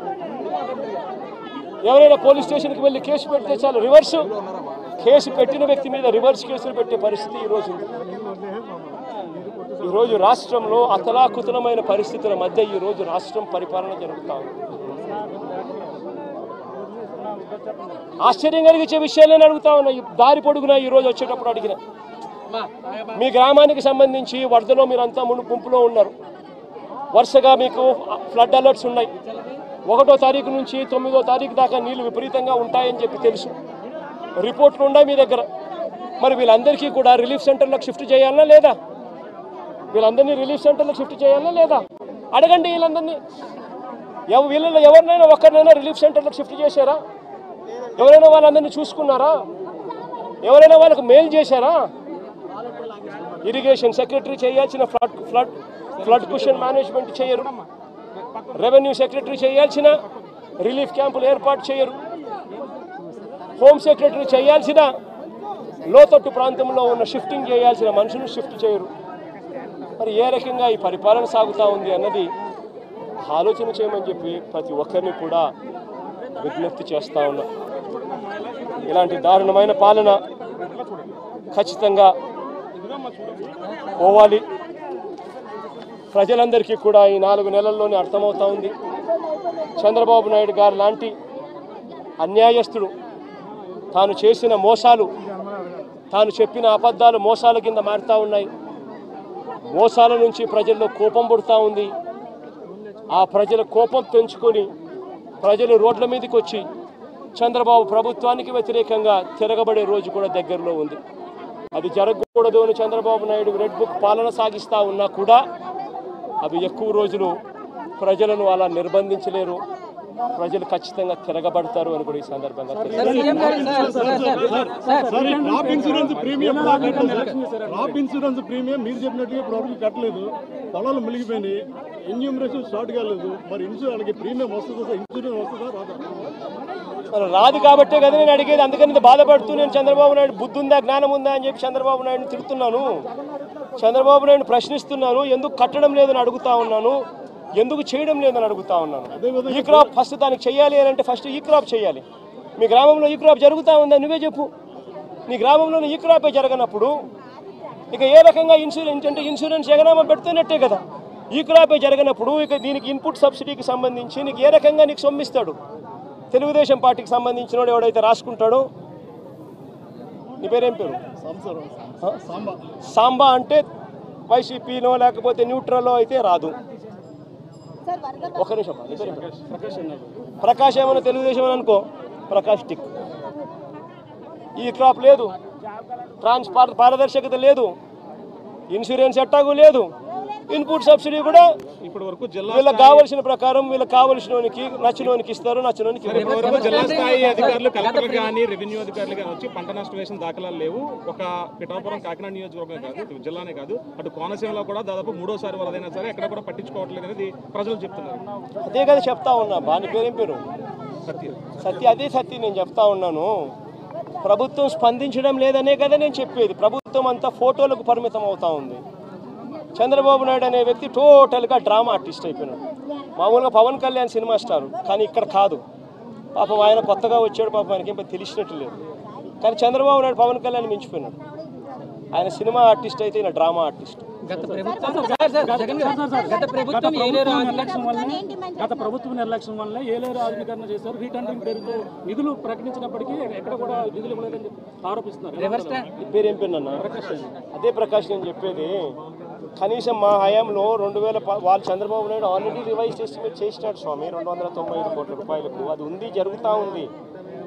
మే హయాంలో దాన్ని వేగం ఎందుకు పెంచలేకపోయాము అని అంటే నిండుగా రిజర్వాయర్లు ఉన్నాయి. మోడర్నైజేషన్ ఆఫ్ కెనాల్ చేయాలి అని అంటే క్రాప్ హాలిడే ప్రకటించాలి. నిండుగా నిండు కుండల రిజర్వాయర్ ఉన్నప్పుడు ఎందుకులే హాలిడే ప్రకటించడం ఎందుకు? 14,000 క్యూసెక్స్ ఫ్లో అయ్యే కెనాల్లో కనీసం 10,000 అన్న పోతా ఉన్నాయి కదా. పెద్ద నష్టం ఏం లేదులే, రెగ్యులేట్ చేసుకుంటూ పోతూ ఉంటే పెద్ద నష్టం ఉండదు. కరువు వచ్చినప్పుడు ఇంకోటి వచ్చినప్పుడు దీని గురించి హ్యాండిల్ చేయొచ్చులే అని కొద్దిగా మనం కూడా రైతుల పక్షాన రైతులకు నష్టం జరగకూడదు, క్రాప్ హాలిడే వేస్ట్ కాకూడదు, వాళ్ళకు క్రాప్ హాలిడే ఇచ్చి వాళ్ళకి ఇబ్బంది కడగకూడదు అని చెప్పి కొద్ది గొప్ప అనుకున్నంత వేగంగా చేయకపోవచ్చు. కానీ చంద్రబాబు నాయుడు హయాంలో ఎందుకు చేయలేదని అడుగుతా ఉన్నా. ఇదే 295 కోట్ల రూపాయలకి ఎస్టిమేట్లు పెంచింది చంద్రబాబే కదా. 2015 ఏప్రిల్లోనే పెంచాడు కదా. మనం పెంచినప్పుడు తన హయాంలో తనకు 2015 నుంచి 4 ఏళ్ళు తన హరిధనంలో ఉంది. 4 ఏళ్ళు కరువే, రైతులకు ఈ రిజర్వాయర్లో నీళ్లు లేవు, రైతులకు పంట క్రాప్ హాలిడే ఈకపోయినా క్రాప్ హాలిడేనే. మరి ఎందుకు మోడర్నైజేషన్ చేయలేదు? స్వామి, రివర్స్ టెండరింగ్ అనేది మీకు అసలు తెలుసా? ఫస్ట్ రివర్స్ టెండరింగ్ అంటే ఏమిటో తెలుసా? నీ పేరేం పేరు? సుధీర్. రివర్స్ టెండరింగ్ అంటే ఏం తెలుసా సుధీర్? ఇప్పుడు సుధీరు, ప్రకాషు, దొరబాబు ఇట్లా అందరూ కూడా ఒక టెండర్లో పార్టిసిపేట్ చేస్తారు. టెండర్లో పార్టిసిపేట్ చేయడం కూడా ఎలా పార్టిసిపేట్ చేస్తారు తెలుసా? టెండర్ ప్రక్రియ ప్రాసెస్ ఒక రిటైర్డ్ హైకోర్టు జడ్జి దగ్గరికి ఫస్ట్ పోతుంది. రిటైర్డ్ హైకోర్టు జడ్జి ఆధ్వర్యంలో టెండర్ ప్రక్రియను ఆన్లైన్లో పెడతారు. పెట్టి, నీ పేరేం పేరు? సాంబుడా. నీ పేరేం పేరు? సాంబుడి దగ్గర నుంచి, సతీష్ దగ్గర నుంచి, నీ పేరేం పేరు తెలియదు, నందిని దగ్గర నుంచి, ఇట్లాంటి వాళ్ళు ఎవరైనా కూడా సలహాలు సూచనలు ఏమైనా ఇవ్వాలనుకుంటే ఆ జడ్జికి ఇవ్వచ్చు. ఆన్లైన్లోనే ఇస్తాడు. ఇచ్చిన తర్వాత మీ అందరి సూచనలు సలహాలు తీసుకున్న తర్వాత నియమ నిబంధనలు ఆయన ఫైనలైజ్ చేస్తాడు. ఆయన ఫైనలైజ్ చేసిన నియమ నిబంధనలు జ్యుడిషియల్ ప్రివ్యూ కమిషన్ అంటారు. జ్యుడిషియల్ ప్రివ్యూకి పంపించిన తర్వాత 100 కోట్ల రూపాయలు దాటిన ప్రతి టెండర్ను ఒక విప్లవాత్మక మార్పు చేసాం. టెండర్ల ప్రక్రియలో ఒక రెవల్యూషన్ తీసుకొచ్చాం. హైకోర్టు గవర్నమెంట్ పరిధిలో నుంచి దాన్ని తీసేసి హైకోర్టు రిటైర్డ్ జడ్జి చేతిలో పెట్టాం. ఆయన ఆన్లైన్లో పెట్టి మీలాంటి వాళ్ళు ఎవరైనా కూడా అభ్యంతరాలు చెప్తే అభ్యంతరాలు కూడా తెలుసుకొని ఆయన ఫైనలైజ్ చేస్తాడు టెండర్ల ప్రక్రియలో నామ్స్. ఆ టెండర్ల ప్రక్రియలో ఆయన ఫైనలైజ్ చేసిన నామ్స్ను ఆయన చేసిన తర్వాత డిపార్ట్మెంట్ టెండర్కి పిలుస్తుంది. టెండర్లు పిలిచిన తర్వాత ఆ టెండర్లలో పేరు సుధీర్ పార్టిసిపేట్ చేస్తాడు, ప్రకాష్ పార్టిసిపేట్ చేస్తాడు, నందినమ్మ పార్టిసిపేట్ చేస్తుంది. చేసినప్పుడు సుధీరు L1 వస్తుంది. మామూలుగా అయితే సుధీర్కి రావాలి, కానీ రివర్స్ టెండరింగ్లో రాదు. సుధీర్ కోట్ చేసిన L1ను బేస్ ప్రైస్ కింద తీసుకొని మళ్ళా సుధీర్ని పిలుస్తాం, ప్రకాష్ని పిలుస్తాం, నందినమ్మని పిలిచి ఆక్షన్ పెడతాం. సుధీర్ ఈ మాట చెప్పినాడు, ప్రకాష్ను తగ్గుతావా అంటాం. తగ్గుతాను, ఇంత 10 రూపాయలు, నేను అప్పుడు పొరపాటు, నేను ఇంకా తగ్గిస్తాను, నేను నాకు వచ్చే అవకాశం ఉంది కాబట్టి నేను సుధీర్తో కాంపిటీషన్ లేకొస్తాను. మళ్ళీ ఆక్షన్లో నువ్వు చెప్పొచ్చు, నందినమ్మ నేనేం తక్కువ తిన్నా, నేను 85 చెప్తానని చెప్పి నందినమ్మ చెప్పొచ్చు. అప్పుడు నందినమ్మకు వస్తుంది tender. This is reverse tendering. ఈ రివర్స్ టెండరింగ్ అనేది ఒక రెవల్యూషన్. ఈ రివర్స్ టెండరింగ్ అనేది టెండర్లలో ఒక ఫిక్స్ చేసి, బిడ్స్ అన్ని ఫిక్స్ చేసి, క్వాలిఫికేషన్స్ అన్ని ఫిక్స్ చేసి, ఎవరిని పార్టిసిపేట్ చేయకోకుండా వాళ్ళందరినీ కట్టడి చేసి ప్రక్రియను పూర్తిగా ఆపేసే కార్యక్రమం రివర్స్ టెండరింగ్. సార్, ప్రధానంగా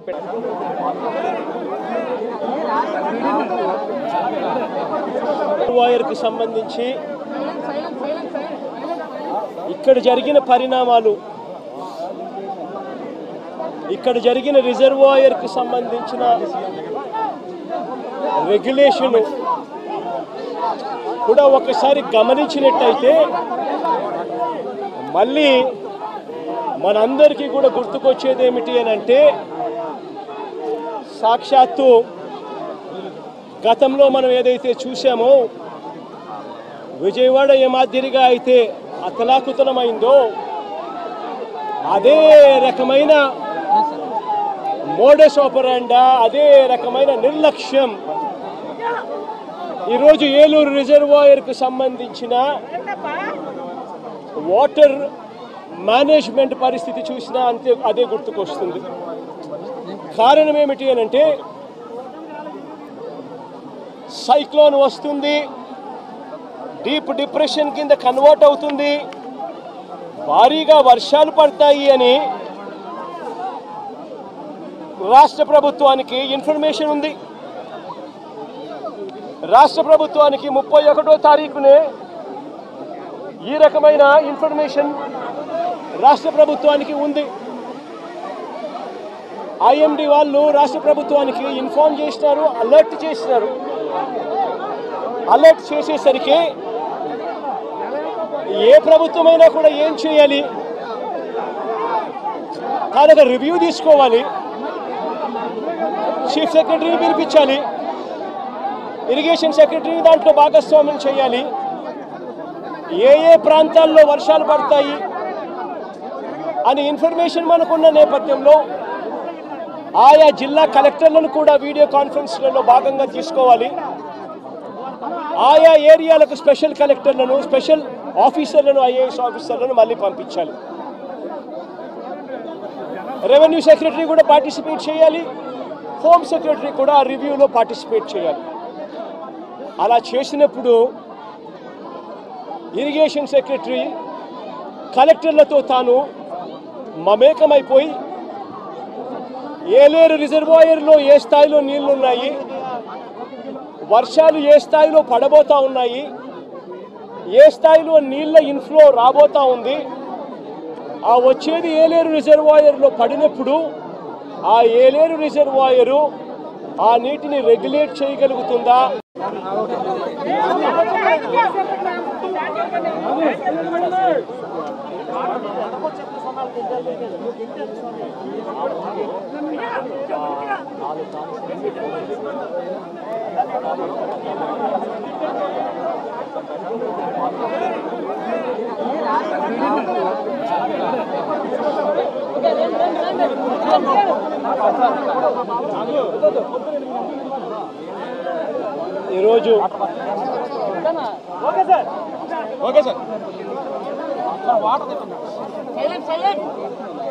ఈరోజు ఏలేరు రిజర్వాయర్కి సంబంధించి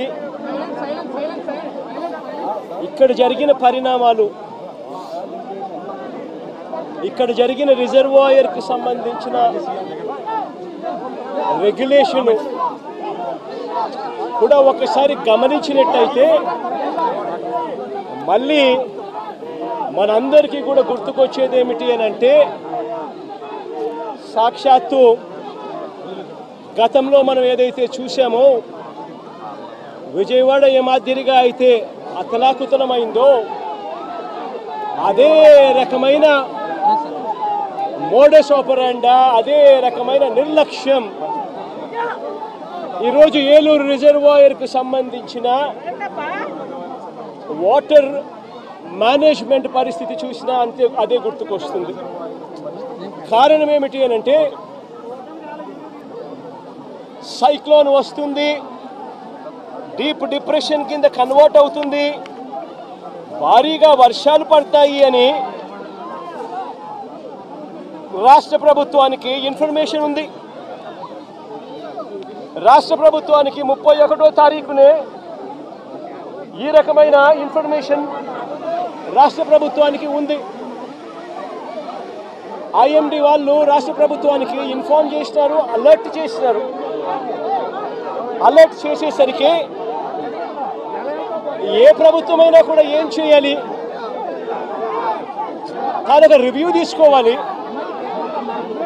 చీఫ్ సెక్రటరీని పిలిపించాలి, ఇరిగేషన్ సెక్రటరీని దాంట్లో భాగస్వామ్యం చేయాలి, ఏ ప్రాంతాల్లో వర్షాలు పడతాయి అని ఇన్ఫర్మేషన్ మనకున్న నేపథ్యంలో ఆయా జిల్లా కలెక్టర్లను కూడా వీడియో కాన్ఫరెన్స్లలో భాగంగా తీసుకోవాలి. ఆయా ఏరియాలకు స్పెషల్ కలెక్టర్లను, స్పెషల్ ఆఫీసర్లను, ఐఏఎస్ ఆఫీసర్లను మళ్ళీ పంపించాలి.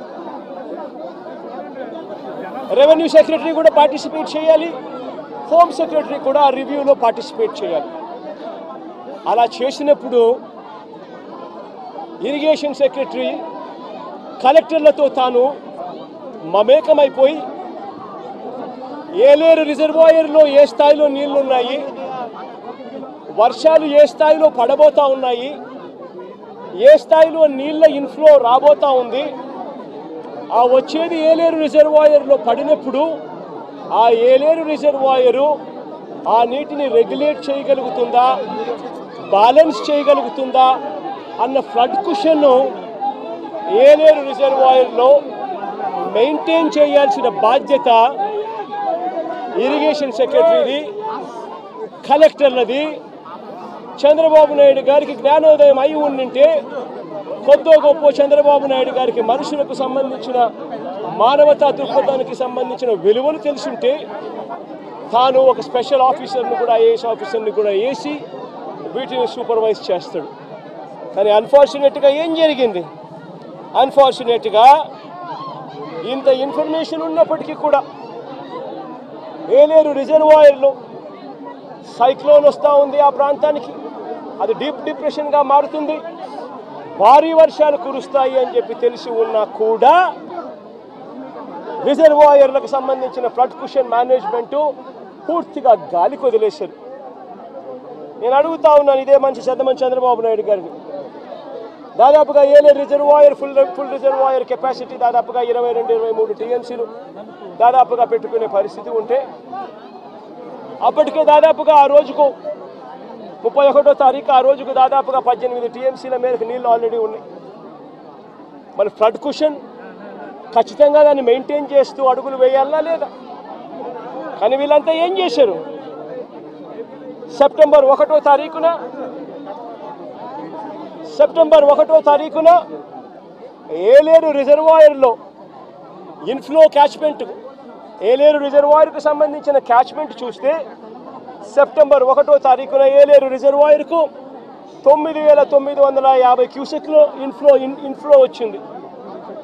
మరి బుద్ధి జ్ఞానం ఉన్నవాడు ఆ 9,950 క్యూసెక్లు కిందికి వదిలేయాలి కదా.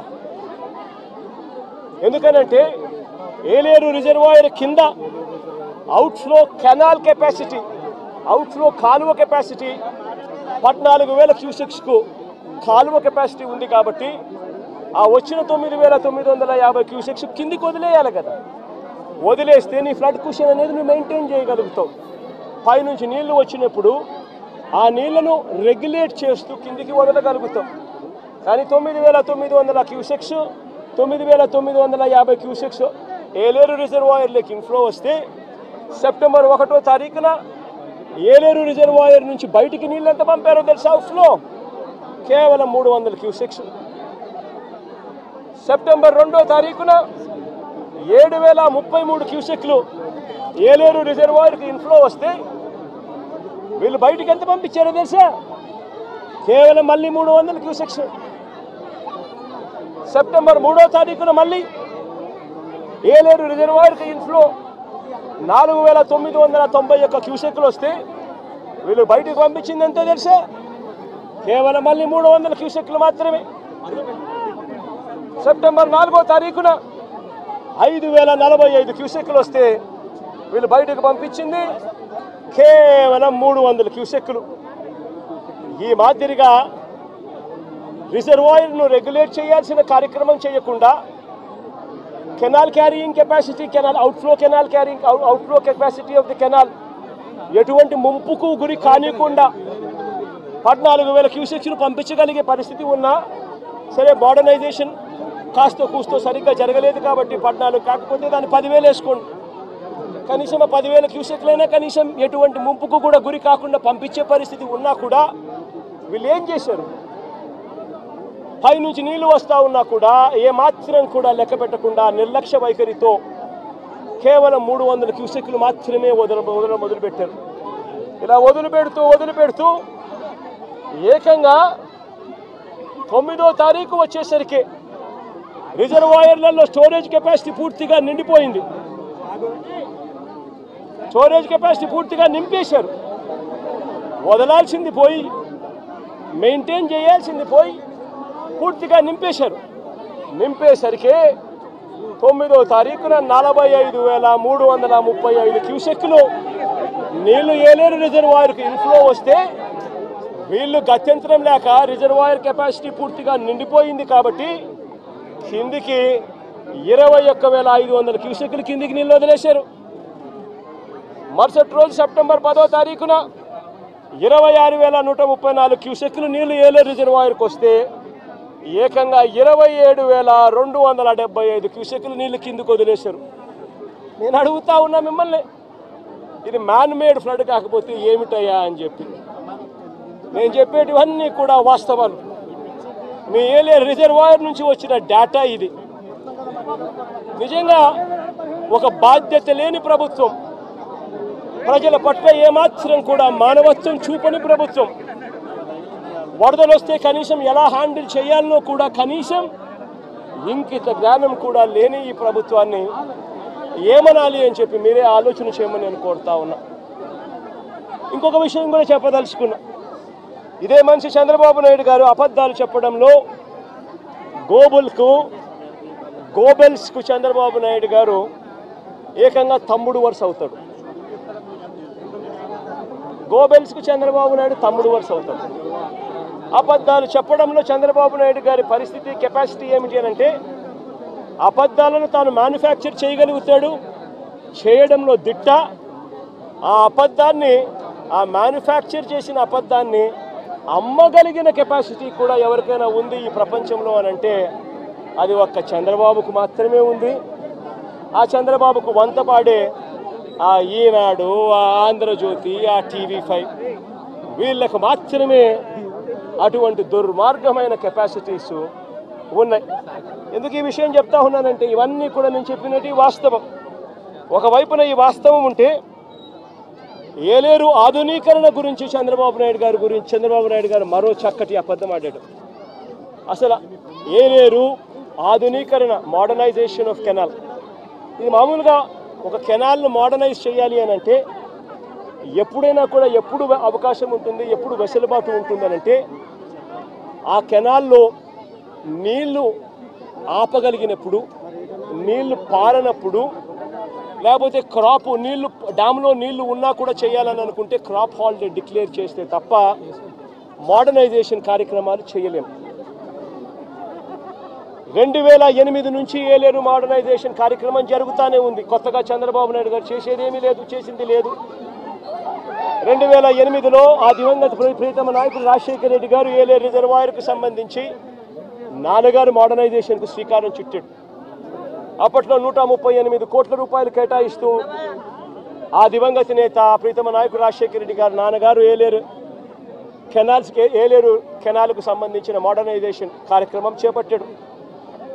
నాన్నగారు చనిపోయిన తర్వాత మళ్ళీ ఆ కార్యక్రమం ఎవరు పట్టించుకోలేదు. చంద్రబాబు నాయుడు వచ్చాడు 2014లో. ఆయన ఏమైనా పట్టించుకున్నాడా? 295 కోట్లకు అంచనాలు పెంచాడు. మరి ఆయన 5 ఏళ్ళు ఉన్నాడు కదా, మరి ఎందుకు చేయలే అంటున్నా. ఆయన కాలంలో కరువు, కనీసము ఈ మాదిరిగా అన్న వర్షాలన్నా ఎక్కువ పడతా ఉండి రిజర్వాయర్లు పూర్తిగా నిండిపోయి ఉన్నాయి. రిజర్వాయర్లు నిండున్నాయి కాబట్టి రైతులకు కెనాల్ నుంచి నీళ్లు పంపకపోతే రైతులకు ఇబ్బంది కలుగుతుంది, నీళ్లు ఉండి రైతులు వ్యవసాయం చేయలేని పరిస్థితిలోకి పోతారు అన్న పరిస్థితి అప్పట్లో కూడా లేదు. చంద్రబాబు నాయుడు గారు కరువు ఇద్దరు కవలలే. ఆ చంద్రబాబు నాయుడు గారు 5 సంవత్సరాలు కూడా పరిపాలన చేశాడు, అంతా కరువే. మరి 295 కోట్లకు అంచనాను ఆయన పెంచిన వ్యక్తి 5 ఏళ్ళు టైం ఉన్నది.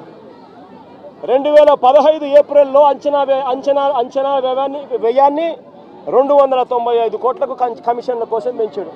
మరి పెంచిన ఆ వ్యక్తి ఎందుకు చేయలేదని అడుగుతా ఉన్నా. 2008 నుంచి 2023 దాకా, అంటే మా ప్రభుత్వం దాకా కూడా, ఇంకా మా ప్రభుత్వంలో వైఎస్ఆర్సీపీ ప్రభుత్వంలో ఇంకా చేయలేకపోయే మోడర్నైజేషన్ అనుకున్నంత వేగంగా అనేదానికి కారణమన్నా ఉంది. కారణం ఏమిటంటే ప్రతి సంవత్సరము బ్రహ్మాండమైన వర్షాలు పడతా ఉన్నాయి, రిజర్వాయర్లు పూర్తిగా నిండున్నాయి. ఆ టైంలో క్రాప్ హాలిడే డిక్లేర్ చేసి, రిజర్వాయర్ నిండుగా పెట్టి క్రాప్ హాలిడే డిక్లేర్ చేసి రైతులను ఇబ్బంది పాలు చేయడం ఇష్టం లేక కొద్దో గొప్ప మోడర్నైజేషన్ కార్యక్రమంలో కొద్దో గొప్ప మేము అనుకున్నంత వేగంగా చేయలేకపోయి ఉండొచ్చు.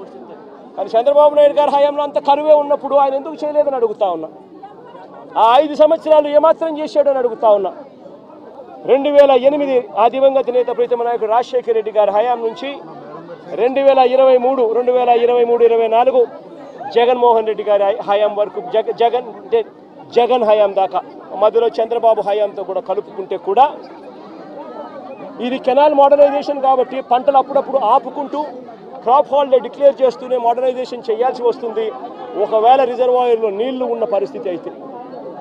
ఇటువంటి పరిస్థితుల్లో ఈ మొత్తం సంవత్సరాలు కలిపి 2015 నుంచి 2023-24 దాకా చూసుకుంటే కూడా ఈ 9 ఏళ్ళు కలిపితే కూడా అందరి ప్రభుత్వాలలో కూడా ఖర్చు పెట్టింది ఎంత అనంటే కేవలం 95 కోట్ల రూపాయలు.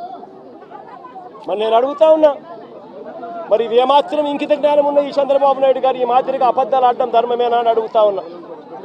ఒకవైపున ఏలేరు రిజర్వాయర్కి సంబంధించి ఫ్లడ్ కుషన్ మేనేజ్మెంట్లో పూర్తిగా విఫలమై కావాలని ఒక మ్యాన్మేడ్ ఫ్లడ్ క్రియేట్ చేసి రైతులందరినీ కూడా ఇబ్బంది పాలు చేసి ప్రజలందరినీ ఒకవైపున ఇబ్బంది పాలు చేసి ఇంకా వేలెత్తి చూపిస్తాడు జగన్ మీద.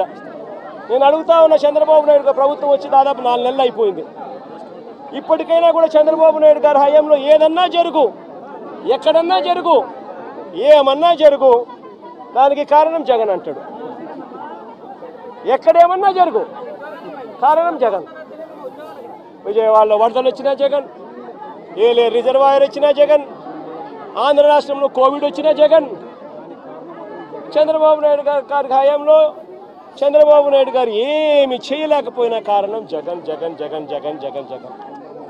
అయ్యా చంద్రబాబు 4 నెలలు అయిపోయినాయా నీ ప్రభుత్వం వచ్చి, ఇంకా జగన్ జగన్ జగన్ జగన్ అని చెప్పి జగన్ నామం చేయడం కాదు నువ్వు చేయాల్సింది, రాష్ట్ర ప్రజలకు నిజాయితీతో పాలన చేయడం నేర్చుకొని అడుగుతా ఉన్నా. రాష్ట్ర ప్రజలకు న్యాయంగా ధర్మంగా ఇవ్వాల్సింది ఇచ్చే కార్యక్రమం మీద ధ్యాస పెట్టుకొని అడుగుతా ఉన్నా. ఇదే మనిషి పెద్ద మనిషి చంద్రబాబు నాయుడు గారి హయాన్ని ఒక్కసారి చెప్తా ఉన్నా. ఈరోజు నేను అడుగుతా ఉన్నా, రైతుల విషయానికి ఇదే రైతుల విషయానికి సంబంధించి నేను చెప్తా ఉన్నా.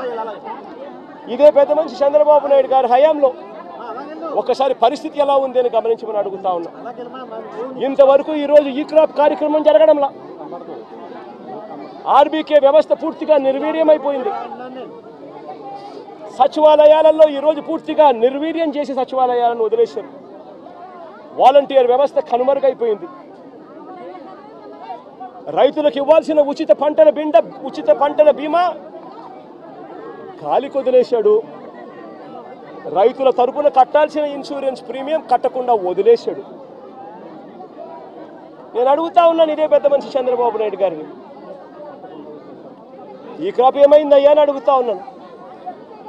గ్రామ సచివాలయాల్లో పెట్టాల్సిన సోషల్ ఆడిట్లో పెట్టాల్సిన లిస్టులు ఏమైనాయా అని అడుగుతున్నాను. ఆర్బీకే వ్యవస్థ ఏమైందయ్యా అని అడుగుతా ఉన్నాను. ఇదే పెద్ద మనిషి చంద్రబాబు నాయుడు అడుగుతా ఉన్నాను. వ్యవసాయ సీజన్ మొదలయ్యేసరికి రైతు భరోసా ఇచ్చే కార్యక్రమం ఏమైందయ్యా అని అడుగుతా ఉన్నాను. వ్యవసాయ సీజన్ మొదలయ్యేసరికి రైతులకు ఇవ్వాల్సిన 0 వడ్డీ ఏమైందయ్యా చంద్రబాబు అని అడుగుతా ఉన్నాను. రైతులకు ఇవ్వాల్సిన పెట్టుబడి సహాయం గతంలో జగనే ఉంటే 13,500 ఖరీఫ్ సీజన్ మొదలయ్యే టయానికి రైతన్నల చేతిలో పడేది. ఈయన 20,000 ఇస్తానన్నాడు. 20,000 ఇస్తానన్న పెద్ద మనిషి ఆ 13,500 ఎగిరిపోయింది, 20,000 గాలికి ఎగిరిపోయింది. ఇదే పెద్ద మనిషి చంద్రబాబు నాయుడు గారు ఆర్బీకే వ్యవస్థ జగన్ ప్రభుత్వంలో, వైఎస్ఆర్ కాంగ్రెస్ పార్టీ ప్రభుత్వంలో ఆర్బీకేలు ఎఫెక్టివ్గా పనిచేస్తూ, జియో ట్యాగింగ్ చేస్తూ, ఈ క్రాప్ నమోదు చేస్తూ పారదర్శకంగా ప్రతి రైతుకు కూడా ఇన్సూరెన్సు గవర్నమెంటే కట్టేది. రైతన్నకు ఏ పంట నష్టం జరిగినా ఏ నష్టం జరిగినా కూడా ఈ క్రాప్ నమోదయ్యేది. ఆర్బీకేలు పనిచేసేటివి, వాలంటీర్ వ్యవస్థ సచివాలయం వ్యవస్థ ముమ్మరంగా పనిచేసేటివి. ఇన్పుట్ సబ్సిడీ ఏ సీజన్ ముగిసేలోగానే ఇన్పుట్ సబ్సిడీ ఇచ్చే కార్యక్రమం జరిగేది. ఇన్సూరెన్స్ కూడా రైతన్న నిశ్చింతగా మళ్ళీ సీజన్ వచ్చేసరికి రైతన్న చేతిలో ఇన్సూరెన్స్ సొమ్ము కూడా పడేది. రైతన్నలకు ₹1 ఖర్చు కూడా లేకోకుండా ఇన్సూరెన్స్ ప్రీమియం రాష్ట్ర ప్రభుత్వమే కట్టేది. రైతన్న వ్యవసాయం మొదలు పెట్టేసరికి రైతన్న చేతిలో పెట్టుబడి కోసం రైతు భరోసా సొమ్ము ఉండేది. నేను అడుగుతా ఉన్నా, ఈరోజు దేశంలో ఎక్కడా లేని విధంగా వైఎస్ఆర్ కాంగ్రెస్ పార్టీ ప్రభుత్వంలో, జగనన్న ప్రభుత్వంలో ప్రతి రైతుకు కూడా ఇలాంటి నష్టం గతంలో జరిగి ఉంటే గతంలో రైతన్నకు ఎంత వచ్చేది అని చెప్పి ఒక్కసారి ఆలోచన చేయమని చెప్పి నేను కోరుతా ఉన్నా ప్రతి ఒక్కరిని కూడా. ఇదే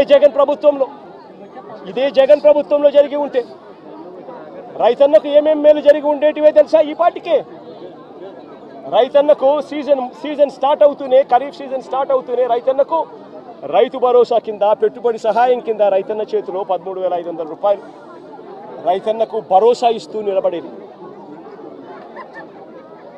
సీజన్ ముగిసేలోగానే పెట్టుబడిగా సహాయం ఒకటే కాదు రైతన్నకు గతంలో చంద్రబాబు నాయుడు గారి హయాంలో విపత్తులు వస్తే హెక్టార్కు 15,000 రూపాయలు మాత్రమే ఇస్తా ఉన్న పరిస్థితులు. అది కూడా తప్పుడు మాటలు మాట్లాడాడు, అబద్ధాలు మాట్లాడాడు. ఆయన హయాంలో ఏదో ఎక్కువ ఇస్తా ఉన్నారంట, జగన్ వచ్చిన తర్వాత తగ్గించాడు. అది కూడా అబద్ధమే. ఆయన హయాంలో హెక్టార్కు 15,000 ఇస్తా ఉంటే జగన్ వచ్చిన తర్వాత, వైఎస్ఆర్సీపీ ప్రభుత్వం వచ్చిన తర్వాత దాన్ని 17,000 చేసింది హెక్టార్.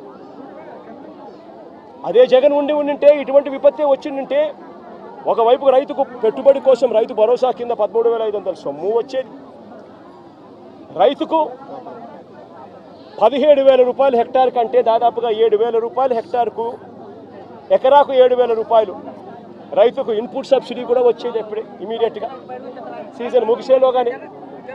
రైతన్నకు ఇదే ఈస్ట్ గోదావరి జిల్లాలోనే ఒక్కొక్క రైతన్నకు ఒక్కొక్క ఎకరాకు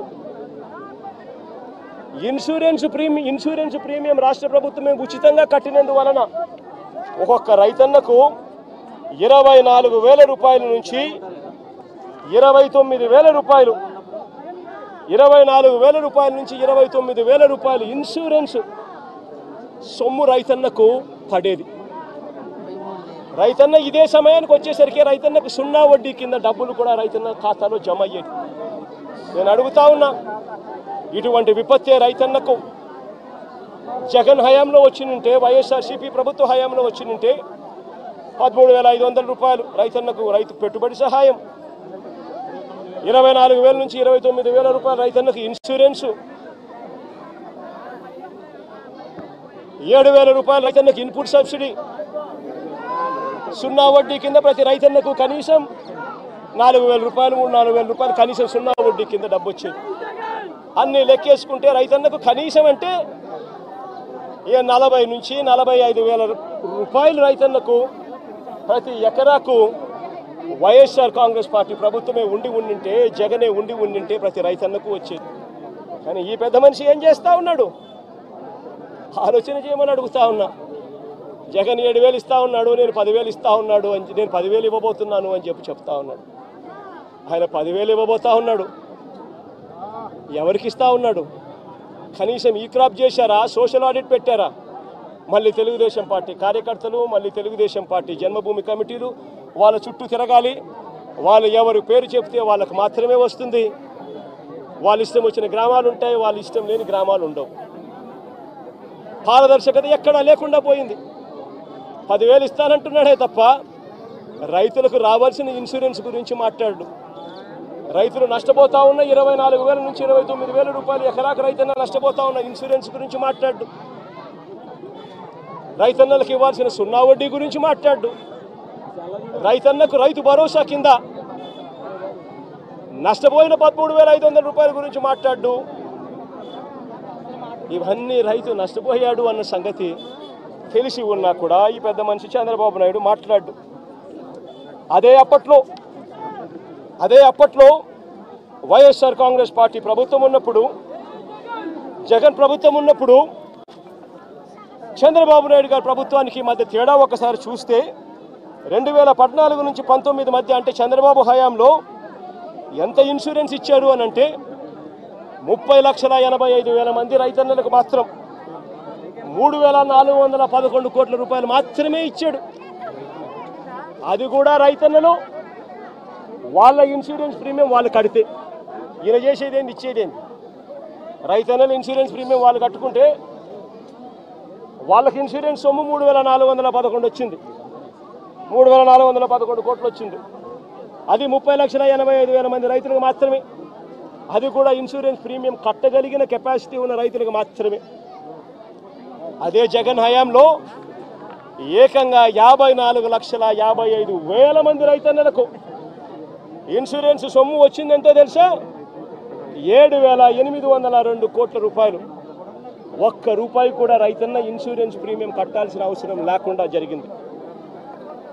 అప్పట్లో చంద్రబాబు పెట్టిన 715 కోట్ల రూపాయలు బకాయిలతో కూడా కలుపుకొని రైతుల తరపున ఇన్సూరెన్స్ ప్రీమియంను కూడా వైఎస్ఆర్సీపీ ప్రభుత్వమే కూడా కట్టింది. జగన్ ప్రభుత్వానికి చంద్రబాబు ప్రభుత్వానికి మధ్య మానవతా దృక్పథంలో ఎంత తేడా ఉందో ఒకసారి గమనించమని అడుగుతా ఉన్నా.